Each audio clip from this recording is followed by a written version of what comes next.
Reverend Dr. Martin Luther King Jr. with powerful student speeches and entertainment throughout the evening. We cannot forget about Martin Luther King Jr., who was a profound orator, preacher, minister during the 60s. He used gospel and religion to help him through difficult times when he was challenged on all sides. We as the American people must challenge ourselves this evening to move beyond our own beliefs and to take responsibility on how we view our interfaith, our diversity, religion, and find meaning and appreciation for all differences. This theme this year is, it's your time. I'll say that again, it's your time. Faculty, staff, and students, and special guests, and the Whittier community, we cannot allow this holiday to pass us by without recognizing Dr. King's philosophy of nonviolent opposition, social change, as well as other related issues such as religion, class, gender, age. Tonight's finalists have personalized their speeches on how they view Dr. Martin Luther King Jr.'s life and rededication to nonviolence and social change in America. They have focused on how it's time to change. It's time to love, peace, service, even for our community. We must be mindful that Dr. Martin Luther King's birthday was recently celebrated on Monday, January 18th. Some of us were very happy for a 3-day weekend, while others were reflecting on Dr. Martin Luther King Jr.'s life and very grateful for the opportunity to have freedom. Dr. Martin Luther King wanted all people of color to have equal rights and to push back any hidden prejudice, racism, sexism, and embrace our differences. It is our time to appreciate one another. We must stand on the principles of change. It is your time now to live in harmony and push aside our differences and challenge ourselves to stand up and take responsibility as citizens by even volunteering in our community and serving others that are less fortunate. We cannot afford to dream. We cannot afford not to dream. We cannot stop believing and achieving all that life has for us. We must this evening rededicate ourselves to the cause of the Dr. Reverend Martin Luther King Jr. His faith, perseverance through the 60s is even here tonight. Tonight, the speeches, the entertainment will give you a greater sense of awareness of why we celebrate such a prophetic, anointed minister of all times. Even in King's defeat, he prevailed. Relax, sit back. Let's celebrate this evening with our students and let's relive Dr. King's dream. Right. Lift every voice and sing till earth and heaven ring, ring with the harmonies of liberty. Let our rejoicing rise high as the listening skies.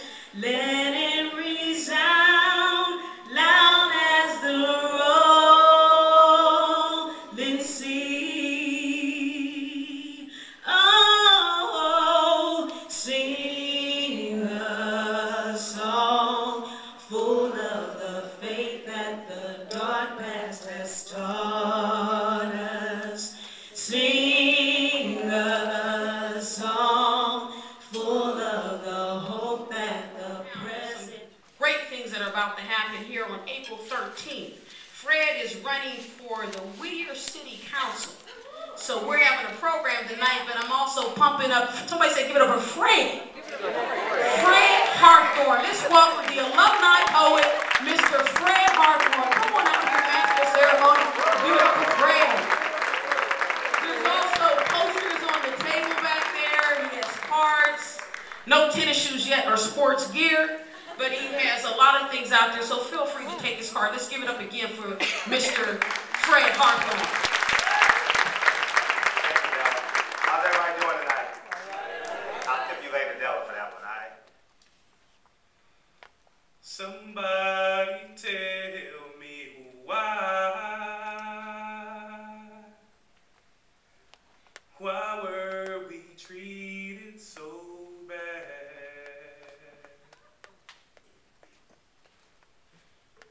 Whoa, I wanna know, I need to know, I gotta know, why were we treated so bad? I got an ache in my bones, and I just wanna go home. I wanna see my sweet baby, because I feel so alone.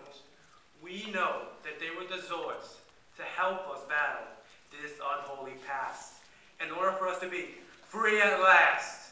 And the dream has come true, as we have subdued the injustice in our land, as we took a stand for all that is right, in which we infused a light to pierce through the darkness and to no longer feel hopeless, but to only feel rejoiced when we utter our voice. And once we break this chain of silence, we will stand with great confidence when we take the stage. Because in this new age, we unite like words that rhyme. Not to say, but to declare that now it's our time.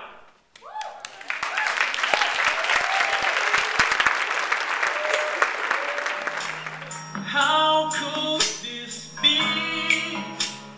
You are not here with me. We never say goodbye. Someone tell me why. Did you have to go? In my world so cold. And now the question arises, how do we overcome poverty and help lift those who are so far gone to live again? John Wood, the founder of Room to Read, explains that this morning, more than 100 million children in the developing world woke up and did not put on a school uniform, did not walk to school, and did not sit at a desk and learn.